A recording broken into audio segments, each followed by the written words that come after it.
천천히 길게 보고 불안에 잠식되지 말자. 세상은 여전히 나를 상처 입히고 싶어 했다. 내가 행복하다고 말하자. 사람들이 의아해 했다. 이 책은 그에 대한 대답이다. 나는 안다.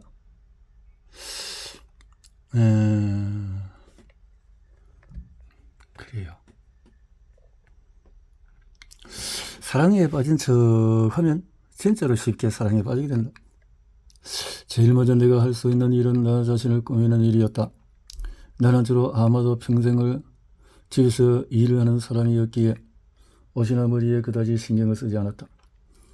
어쩌다가 옷장에서 옷을 꺼내 입었는데 내 생각에도 예쁘고 잘 어울리면 도로 벗어놓기도 했다. 내일 약속 있고 나가야지. 다음 주부터 인터뷰에서 입어야지. 그런데 그 태도를 바꾸었다. 지금 그리고 여기 나 자신이라는 명제 때문이었다. 잘 생각해보면 오늘 내게 잘 어울렸던 그 옷이 다음날 약속에 입으려고 다시 입으면 어울리지 않는 때도 꽤 있었다. 나는 아직 그 비밀을 잘 모르겠지만 몸도 얼굴도 내 신체도 어쩌면 한 번뿐인 내 인생 이렇게 살다 죽기는 싫다. 나를 사랑하기 위한 노력의 기록, 자기 자신을 사랑하는 것, 이것이야말로 매일 빠지지 않고 꾸준히 연습이 필요한 일이야. 왜냐하면 이 세상은 우리가 스스로를 사랑하고 소중히 여기는 것을 그리 좋아하지 않아. 이 세상에는 내가 할 수 있는 것과 할 수 없는 것이 있어. 이 둘을 구별하고 나면 인생은 엄청 달라져. 다시 말하자면 내가 할 수 있는 일은 나 자신을 살피고 나 자신을 변화시킬 수 있는 것 외에는 없어.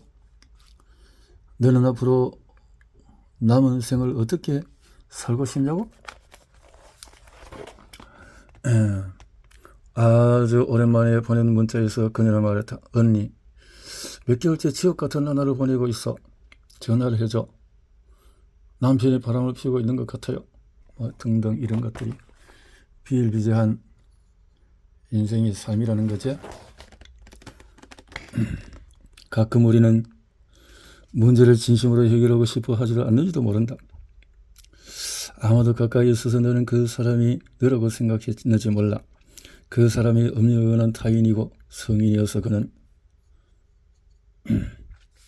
애정을 결정하고 하고 선택할 권리가 있다.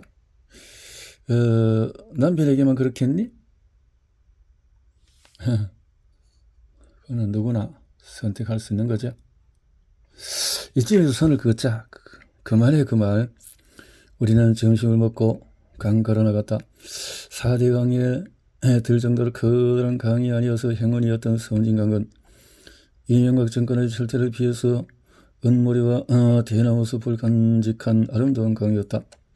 김서울의 엄마야 누나야 라는 노래가 절로 나오는 아름다운 섬진강. 엄마야 누나야 강변에 살자. 4대 강에 인공적으로 멋지게 만드는 것이 싫다 이 말이죠. 어쩌면 고통뿐인 듯 느껴지는 그 시간들을 잊지 마시기를. 나비가 되기 위해서 벌레는 자신의 몸을 마비시켜 번디기가 되어야 하고 꽃은 마치 죽음과도 같은 추락을 맞이해야 했다는 것을. 자, 우리는 우리의 장점에 대해서 들어야 한다. 익숙하다는 것은 위험한 것이다. 인간은 적응한다. 독한 약에도 독한 노동에도 심지어 독한 폭력에도 심지어 더욱 지속되는 모욕과 따돌림에도 어느 날 우리의 사회과학 세미나를 지도하기 위한 한 선배가 왔다. 그 선배가 여지없이 계속되는 M과의 나의 논쟁을 바라보다가 잠시 제동을 걸었다. 우리의 논쟁, 이를테면 진달래는 분홍색이야. 내가 말하면 M이 받아서 진달래는 분홍색이기도 하지만 진달래는 대개 흰색이지 라고 말하는 거. 그러면 내가 받아서 무슨 소리야? 흰색이 어딨어? 앞으로 안 그러면 되겠네요. 뭐? 그렇다면 계속 만나야 할 친구와 그렇지 않은 친구를 어떻게 구분하죠? 사람들은 또 물었다. 내가 농담처럼 하는 말이 있다. 만일 어떤 친구와 만나서 밥을 먹거나 술을 마셨다면 집으로 돌아오는 길에 자기 자신을 한번 살펴보자. 단 5분이라도 좋다. 분명 많이 먹었는데 갑자기 불닭볶음면이나 뭐 이런 것들이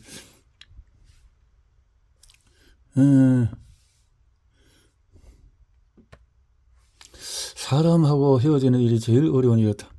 사람하고 헤어지는 일이 내게는 제일 어려운 일이었다.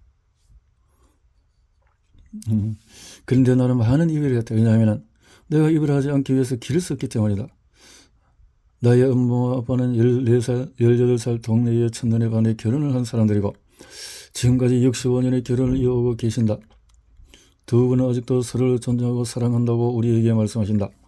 나에게는 순하고 착한 언니와 모범생이며 뛰어난 오빠가 있다. 외삼촌과 이모들 모두 착하고 바른 사람들이었고 하다못해 빗나간 사촌 하나도 없다. 이것이 나의 질곡이었을 것이라고 나는 가끔 생각하곤 한다. 100% 좋게만 하다면 거짓말. 생각을 조금 바꾸면 좋지. 나 자신을 사랑할래. 그런데 어떻게? 내가 좋아하는 예수라는 사람의 일생을 읽다 보면 이런 일화가 소개된다. 예수가 어느 날 예루살렘 그저 벳세다라는 곳을 간다.